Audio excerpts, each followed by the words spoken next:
The thing was really good. But would it be good enough to hold off the PlayStation 2?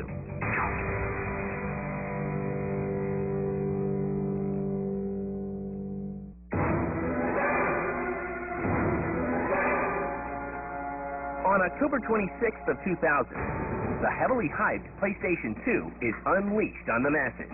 For the first year of PlayStation 2, the biggest hit on PlayStation 2 was Matrix. People were watching the movie. They weren't playing the game. PlayStation 2 sparked the DVD market in Japan. DVD hadn't caught on in Japan. And before PlayStation 2, you'd walk through Akihabara and there'd be game stores every place. After PlayStation 2, you'd walk through Akihabara and you'd see DVD stores. And if you walked into these DVD stores, they were demonstrating movies using PlayStation 2. The Dreamcast would have been a bigger player, in my opinion, had it had a DVD player installed from the get-go. Sega looked over its shoulder, and they realized they had lost Japan. There was no resurrecting Japan. They might have been able to hold Japan if they'd had a DVD player in there. Because, in the early days for PlayStation 2, PlayStation 2 was the cheapest DVD player in Japan. And if they had had that distinction, they might have been able to hold on. PlayStation 2 sales hit $165 million in its first 3 days. And the Dreamcast suffered. I mean, it was just silent. Dreamcast sat on store shelves. No games did that well again. Even good games just kind of sat there and people took them, but it was just somebody turned off the light. It was a big hit with gamers, but unfortunately it wasn't really, commercially viable. It came in at a sort of awkward time and right before the release of the PlayStation 2. So unfortunately it didn't sort of build the fan base that it could have. Sega, you've got to understand, is hemorrhaging money as a company. They realized that if they could sell 4 to 5 million units worldwide, that they could still have a profitable market. They could last a little longer. Sega catches a break in December of 2000 when Sony can only ship half as many PS2s as it planned for the holiday season. We had a crew of people who were very into being the underdog. I'll allow you to die like a warrior.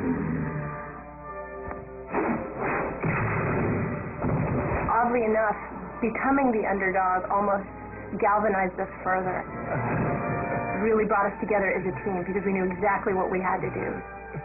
And they thought, we drop our price, we come out aggressive with all kinds of things, including you could have a free Dreamcast. And it wasn't enough. They pushed, and at the end of Christmas, they hadn't made headway. What are you saying? Rumors started coming out that Sega was no longer manufacturing Dreamcast. No! And I remember interviewing Charlie Belfield. I said, the rumor is that you're going to discontinue. And he said, no, that's not true. And I said, are you manufacturing them now? And he said, no. And I said, how much inventory do you have? And it turned out that there was more inventory in the channel and in their warehouses than there was sold. And I said, okay, that doesn't look good. Charlie, when will you start manufacturing again? And that was when Charlie said, we have no plan to start manufacturing again. And that was the first time Sega came out and officially announced that, we've discontinued. It was a real crush to the egos of everybody. I mean, I remember I was in the meeting where we were told that the Dreamcast was not going to continue, and everyone just was silent. Everyone was just speechless. No one said a thing. It was just very heavy, very oppressive. I don't know that Sega could have done anything differently to really save the Dreamcast. The biggest nail in their coffin was Sony really pushing the PlayStation 2. To the delight of gamers around the world, Sega announces that they are going to create games for all consoles.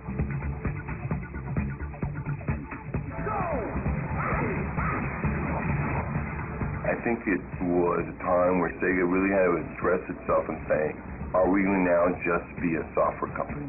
And if we are going to be a software company, is the team that we have here going to be one of the best organizations to build great software? because that's going to have to be our focus. Come on, let's begin. And that's going to have to be our drive. And that's how we're going to be able to survive. Go!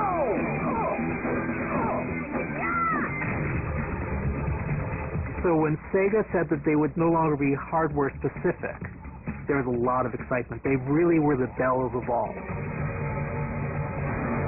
Microsoft, for their Xbox console, got Sega to promise them Panzer Dragoon.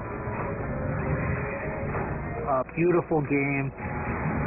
But Sony turned around and they had the Virtua Fighter series locked up for themselves. You know, that was the arcade hit, and that was the bigger seller. Especially in Japan, that was a big seller. Virtua Tennis! There was a very committed Sega fan base right up till the end of Dreamcast that very much appreciated the Sega style of gameplay. As we transitioned from a hardware company pushing the Dreamcast platform to a software developer, we were able to successfully convert the Sega fan base to other hardware platforms via our game. We were able to explain to gamers, yeah, you can still have your jet grind radio, but it's just going to happen on these other platforms, but we promise you it'll be the same exact wonderful gameplay experience. And Sega gamers came along with us. But the Dreamcast will live on in gamers' hearts and memories. If you picked up a Dreamcast, you were holding something that felt like a gamer's machine. It felt like it was made for games. Without a doubt, the Dreamcast showed the world that online gaming was possible and fun and interesting on console. So there's no question with respect to online gameplay, Dreamcast will be remembered forever. Dreamcast is something special, mostly because it came from Sega.